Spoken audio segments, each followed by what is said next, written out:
The night air was thick with the scent of damp earth and decaying leaves. A dense fog rolled over the town of Ravenswood, wrapping its streets in an eerie embrace. Streetlights flickered as if whispering warnings, casting long, twisting shadows against the cracked pavement. At the edge of town stood Black Hollow Road, an abandoned stretch of cracked asphalt leading deep into the forest, where an old house sat in ruin. Some called it cursed, others haunted. But for Ethan Graves, it was an opportunity. Ethan had spent most of his life afraid. Afraid of the dark, afraid of failure, afraid of the strange nightmares that had haunted him since childhood. But now, at 25, he was determined to change that. His best friend, Mark, had dared him to spend a single night in the house on Black Hollow Road. "Face your fears, Ethan," Mark had laughed. "You might unlock some hidden strength within yourself." Ethan wasn't sure if it was courage or recklessness that made him agree. The journey begins. Ethan parked his car at the rusted gate, stepping out onto the overgrown path. A sharp chill prickled his skin as he stared up at the house. The place was a skeletal remnant of its former self: charred wood, broken windows, and a collapsed roof in some sections. The locals whispered that a fire had gutted it decades ago, though no one ever spoke of the family who had lived there. The front door groaned as Ethan pushed it open, revealing a hollow darkness that seemed almost alive. He clicked on his flashlight, sweeping its beam across the entryway. The walls were covered in peeling wallpaper, exposing wooden bones beneath. Dust choked the air, thick with the scent of mildew and something else, something metallic. Blood. Ethan swallowed hard. He was imagining things. Just his mind playing tricks on him. He stepped forward, the floorboards creaking like whispers beneath his feet. "All right," he muttered. "I just need to make it till morning." The first omen. Hours passed, and nothing happened. Ethan had explored most of the house: the ruined living room with its blackened fireplace, the kitchen where rusted knives still lay on the counters, and the stairs leading up to the second floor, which he hadn't dared to climb yet.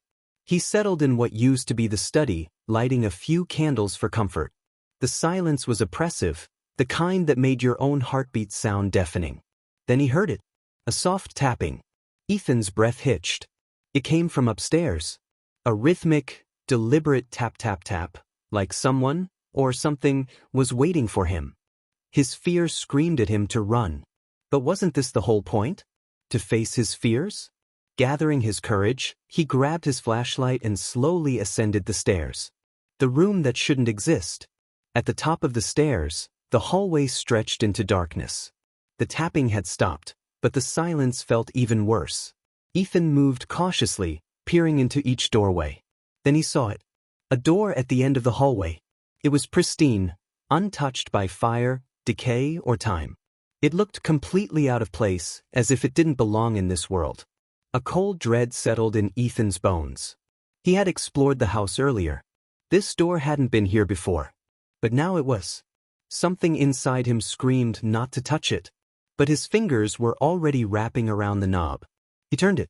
The door swung open. Inside was a room impossible in size, far too large to fit within the house's structure. Candles burned along the walls, illuminating a grotesque sight. A mirror stood at the center of the room, old and cracked, its frame adorned with twisting symbols that seemed to writhe under the candlelight. But that wasn't what made Ethan's blood run cold. It was his reflection. The version of himself in the mirror was wrong. Its eyes were hollow pits of darkness, its skin stretched too tightly over its skull. And worst of all, it was smiling. The smile grew wider, too wide, splitting Ethan's doppelganger's face open like a grotesque grin carved into flesh. Then, the mirror Ethan lifted a hand and beckoned. The voice in the dark. A voice slithered into Ethan's mind, soft and sickly sweet. "Come closer." He stumbled back, his heart hammering in his chest. He had to leave. But as he turned to flee, the door slammed shut behind him. "You wanted to face your fears, didn't you?" The voice was inside the room now, whispering from every corner. "Let me show you what you're truly afraid of." The air grew heavy, thick like molasses, pressing against his skin. The candles flickered violently, casting grotesque, shifting shadows that twisted and contorted into nightmare shapes. A figure stepped out of the mirror. It was him. But not It took a step forward. Ethan took a step back. "You think you're weak," it whispered, tilting its head. "That's why you're here. But I can make you strong." Its grin widened. It was enjoying this. Ethan's back hit the wall. His breathing was ragged. He had to move. He had to get out. Then the thing lunged. Ethan screamed. The doppelganger lunged, and Ethan barely had time to throw himself to the side. His shoulders slammed against the wall, knocking the air from his lungs. Pain exploded through his body, but terror drowned it out. The thing that wore his face moved unnaturally, jerking, twitching, its limbs bending at angles that should have been impossible. Its empty eyes never left him. "Don't run," it whispered, its voice layered as if multiple voices were speaking through it. Ethan didn't listen. He scrambled to his feet and bolted toward the door. His fingers fumbled with the knob, twisting and pulling, but it wouldn't budge. Behind him, the thing let out a low chuckle. "You can't leave, Ethan. You let me out, now you have to play." The room began to shift. The walls cracked and peeled, revealing something underneath, not wood, not stone, but something alive. Flesh-like, pulsating. The candles along the walls flared, their flames turning a sickly green. Ethan banged on the door, panic clawing at his throat. "Let me out." No. The air behind him grew thick, pressing against him like unseen hands. The mirror Ethan was getting closer. He could hear its slow, deliberate steps. It wasn't in a hurry. It was enjoying this. "You came here to conquer fear, didn't you?" A cold, clammy hand clamped onto his shoulder. Ethan screamed. "The house is secret." The touch burned. It wasn't fire, it was something worse. Ethan felt his strength drain, as if the thing was pulling something from him. Memories. Flashes of his childhood flickered in his mind. Nights spent hiding under the covers, afraid of the monsters in the dark. Whispers from his closet, a shadow that had always lurked at the edge of his dreams. This thing, it had always been there. It had been waiting. "I know what you fear most." Ethan whirled around, slamming his fist into the thing's face. His knuckles met cold, wet flesh. The thing barely flinched, but its smile faltered. That hesitation was all Ethan needed. He lunged at the nearest candle, grabbing it from its holder. The green flame didn't burn him, but the instant he thrust it toward the creature, it recoiled. A shriek, high-pitched, distorted, tore through the room. Ethan didn't hesitate. He grabbed another candle and hurled it at the mirror. The glass shattered, exploding outward in a storm of shards. The moment it broke, the walls began to scream. The house was alive. And it was angry. The escape. The door burst open, flung by an unseen force. Ethan ran. Down the hallway, down the stairs. But the house was shifting. The front door was no longer where it had been. The walls twisted, stretching, changing direction. Behind him, the thing shrieked in rage. Ethan didn't stop. A doorway appeared to his right. He lunged through it, and suddenly he was in the basement. The air here was different. Thicker. Stagnant, like a place that hadn't been touched in centuries. It felt wrong. And then he saw them. The other mirrors. Dozens of them, lining the walls, each one covered in dust and grime. But behind the filth, something moved. Reflections. Not of him, but of others. Their eyes were pleading. Desperate. Their mouths moved, though no sound escaped. And at the center of the room stood the real mirror. Unlike the others, this one was untouched. Its frame was black, carved with symbols that made Ethan's stomach twist. The glass didn't reflect him. It reflected the thing chasing him. And it was standing right behind him. The ritual. Ethan spun around. The doppelganger wasn't smiling anymore. Its hollow eyes burned with rage. "You shouldn't be here." It lunged, but Ethan had already moved. He grabbed the nearest shard of broken mirror, gripping it so tightly that it cut into his palm. "I'm done being afraid." He slammed the shard into the creature's chest. The reaction was immediate. The thing let out a horrific wail, its body convulsing. The mirrors around them cracked, one by one, splintering like ice. The reflections inside them began to fade, their mouths still moving, as if thanking him. The doppelganger fell to its knees, its form flickering, distorting.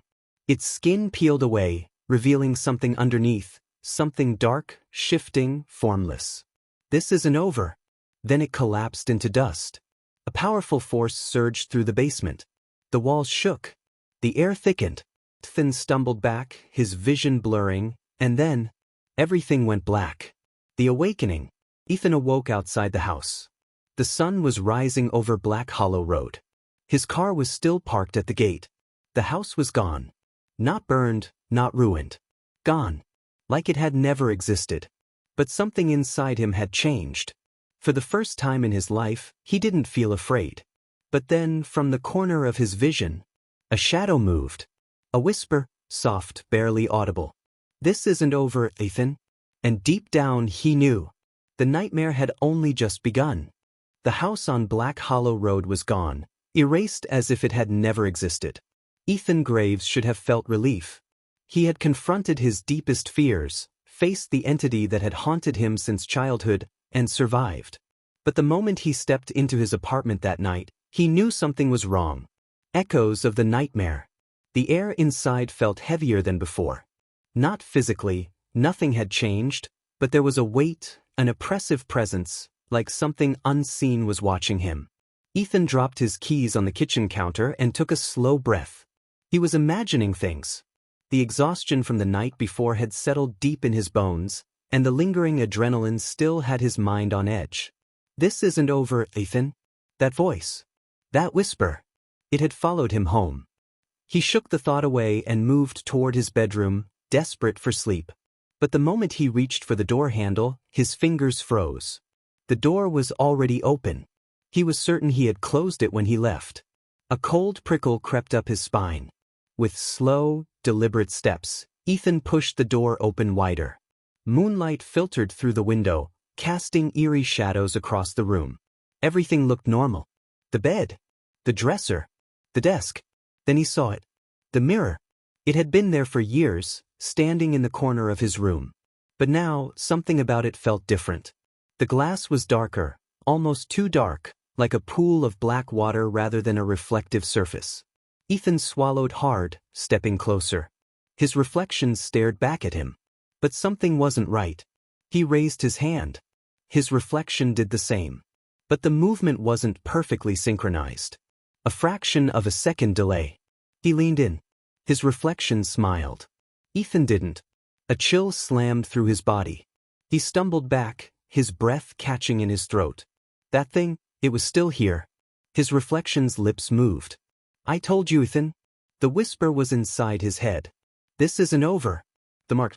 Ethan backed away from the mirror, his heart hammering. His reflection's smile widened, stretching too far, splitting its face open like before. Then, a sudden, searing pain tore through his chest. Ethan gasped, clutching his shirt. It felt like something was burning into his skin. He ripped off his shirt and ran to the bathroom, fumbling with the light switch. When he looked into the bathroom mirror, his blood turned to ice. A black symbol had formed over his heart. It was the same twisting symbol carved into the mirror from the house. The mark pulsed. Not just a tattoo. Not a wound. It was alive. And then, the whisper returned. "It's inside you now." The first nightmare. That night, Ethan didn't sleep. Not because he wasn't tired, but because every time he closed his eyes, the nightmares came. He was back in the house. But now he couldn't move. The walls of the basement pulsed like living flesh. The broken mirrors had reassembled themselves, and in them, dozens of reflections stared at him. None of them were his own. And then, in the largest mirror, the thing stepped forward. Its face was still his, but distorted, wrong. Its hollow black eyes burned with something ancient and hungry. "You thought you escaped?" The mirrors shattered, but instead of breaking, the shards floated in the air, twisting into jagged shapes. The thing grinned. "You let me in, Ethan. And now?" The shards shot toward him. Ethan woke up gasping for air, drenched in sweat. His body was trembling. His mark was burning. This wasn't just a nightmare. This was real. Seeking answers. The next morning, Ethan drove across town to the only person who might be able to help. Mrs. Holloway. She was the oldest woman in Ravenswood. Some called her a psychic, others called her a witch. Ethan didn't care what she was. He just knew that she understood things that others didn't. Her house was old, wrapped in thick vines and surrounded by herbs hanging from wooden posts. Wind chimes clattered eerily in the breeze. She was already waiting for him at the door. "I was expecting you," she said. Ethan hesitated. "You were?" Mrs. Holloway's cloudy gray eyes narrowed. "You touched something you shouldn't have." Ethan clenched his jaw. She knew. He pulled up his shirt, revealing the black mark on his chest. Her breath hitched. "God help you, boy," she whispered. Ethan's stomach twisted. "What is this? What's happening to me?" Mrs. Holloway stepped back, motioning him inside. "You've been marked by the hollow reflection. And if we don't act fast..." She looked at him with something he hadn't expected. "It's going to take your place?" The hollow reflection. Mrs. Holloway led Ethan into a dimly lit room, filled with old books and jars of strange ingredients. "The hollow reflection is an ancient entity," she said. "It lives in mirrors, feeding on those who fear it. It doesn't just haunt you, it wants to become you." Ethan's mouth went dry. "What do you mean, become me?" She sighed. "It starts by making you doubt yourself, twisting your reflection, controlling your dreams. And when you're weak enough..." She traced her wrinkled fingers over the black mark on his chest. "It steps through the glass. And you take its place?" Ethan felt sick. "But I destroyed the mirror," he said.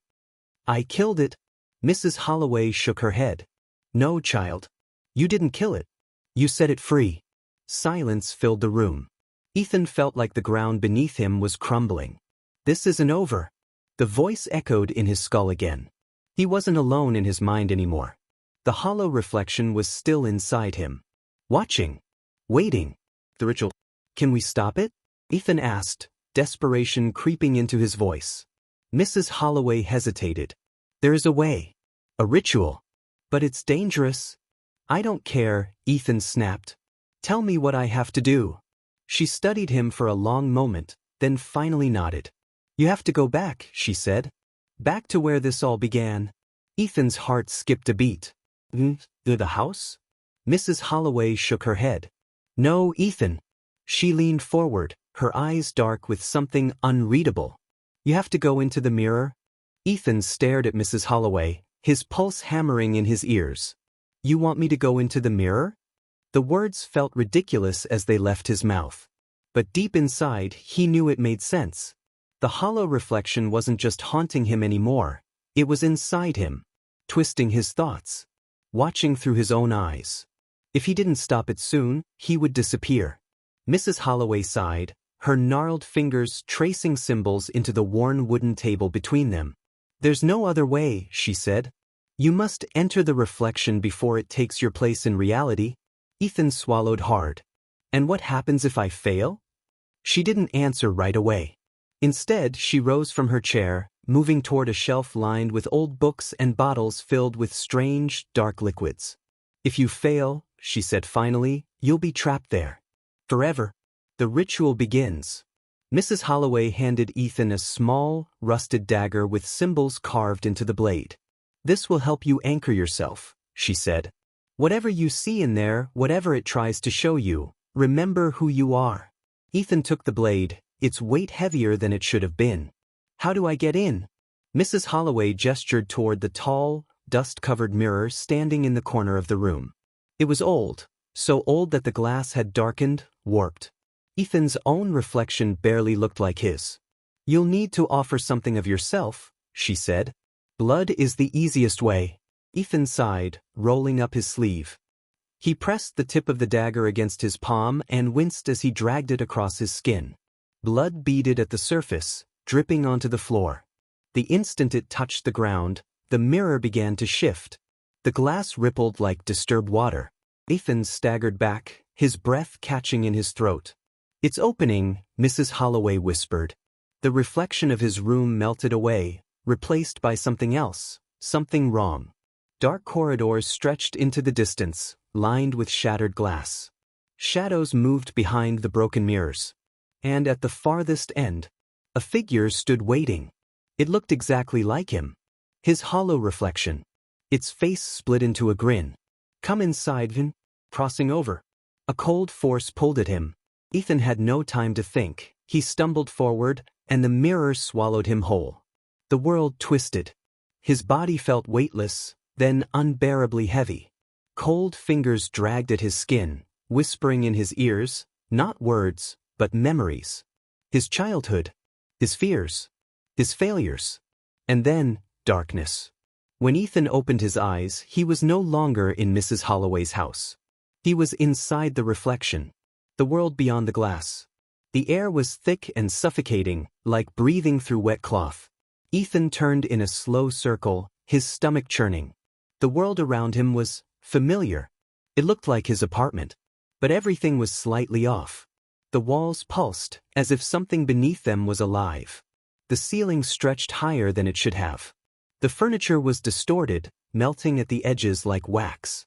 And the mirrors, they were everywhere, lining the walls, the floors, each one filled with twisted, grotesque versions of himself.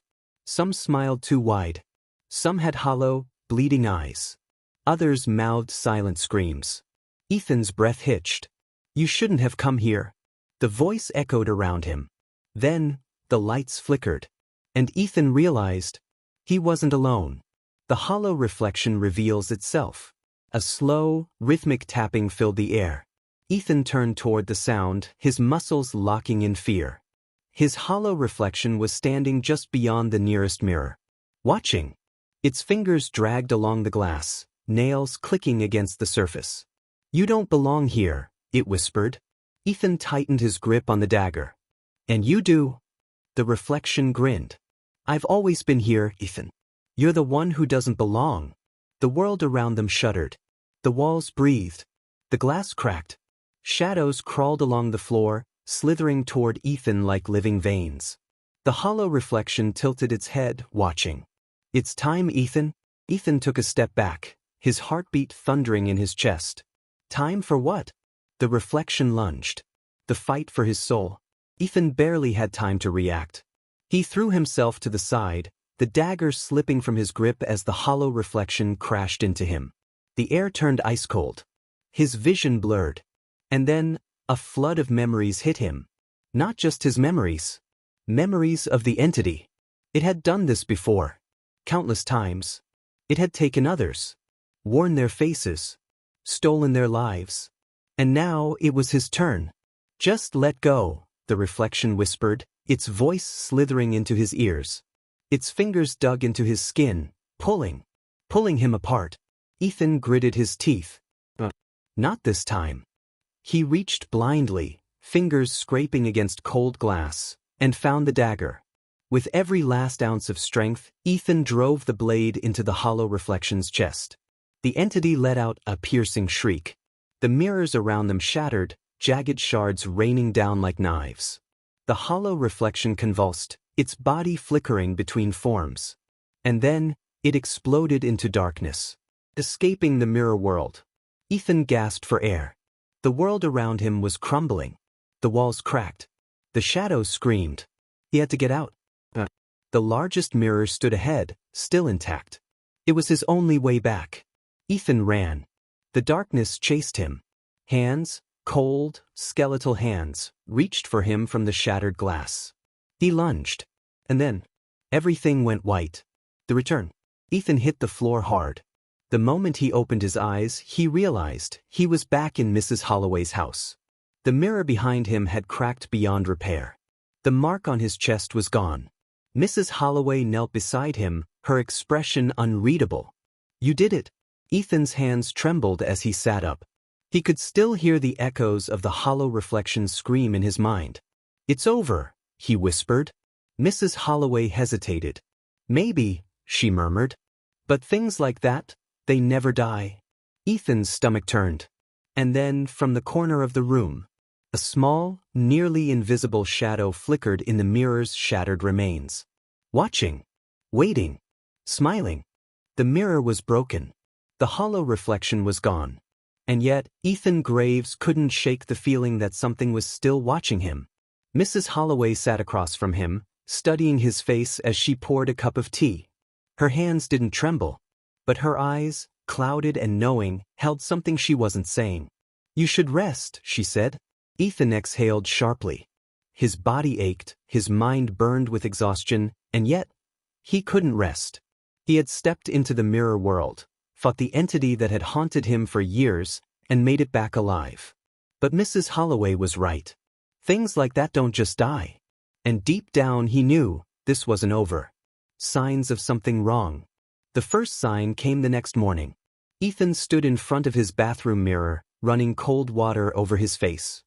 His chest was bare. The black mark that had once burned into his skin was gone. But something else had taken its place. A scar. Thin. Faint. Almost unnoticeable. But it wasn't his. His breath hitched. He leaned closer, pressing his fingers against it. Something about it felt foreign. And then, for just a second, his reflection didn't move with him. He recoiled, heart hammering. But when he looked again, everything was normal.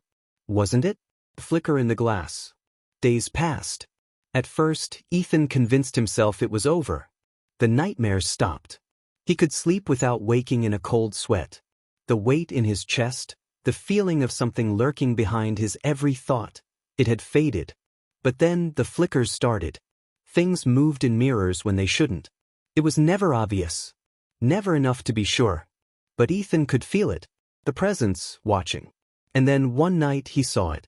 He was brushing his teeth, eyes half-lidded with exhaustion. When he looked up at the mirror, his reflection was already staring at him. He froze. He hadn't lifted his head yet. His reflection had moved before him. The second too soon. His stomach turned.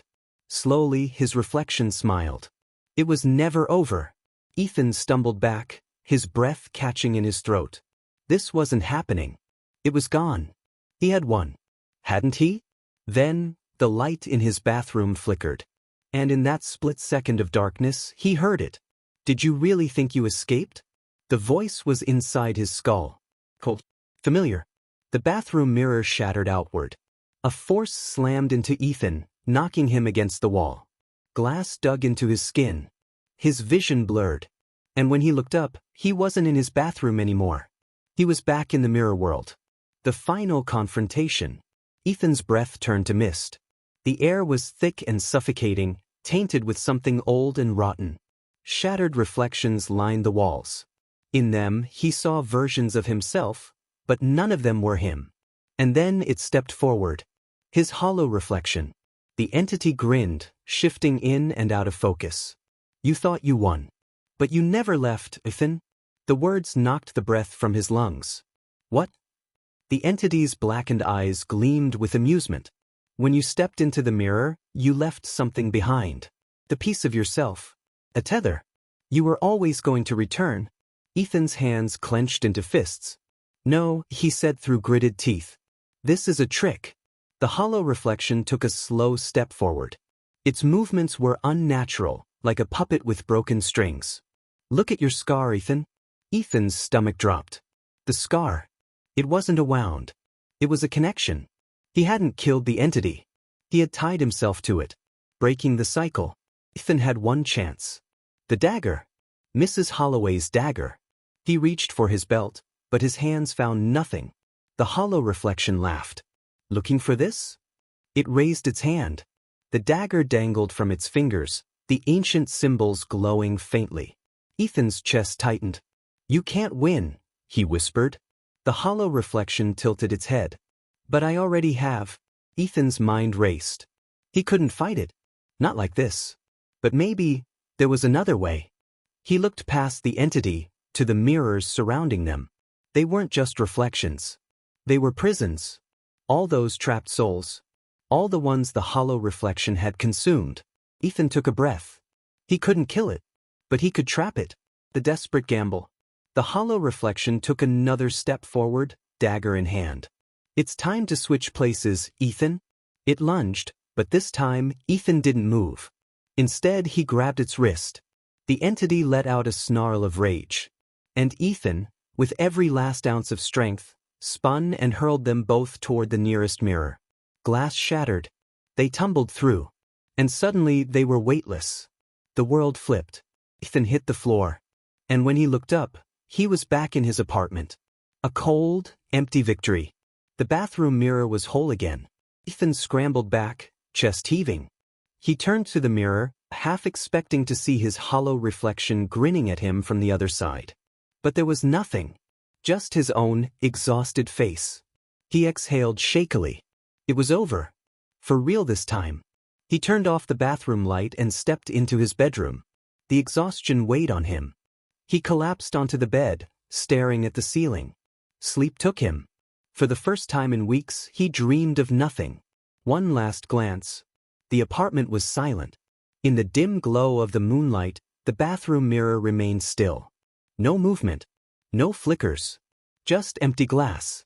But if someone had been watching closely, they might have seen it. A single, faint breath of mist appearing on the glass. A whisper, barely audible. "I'll be waiting." And then silence. The end? Or is it? Ethan escaped. Or so he believes. But can something like the hollow reflection ever truly be destroyed? Or is it just waiting for its next chance? The mirrors still stand. The cycle is never truly broken. Because after all, fear is a door. And doors can always be opened again. Final thoughts. Ethan may have won the battle, but the war against fear never ends. Did he truly escape? Or did something else slip through instead? Let me know what you think of this finale. Would you want a sequel? Or do some reflections never truly fade? I crystal ball.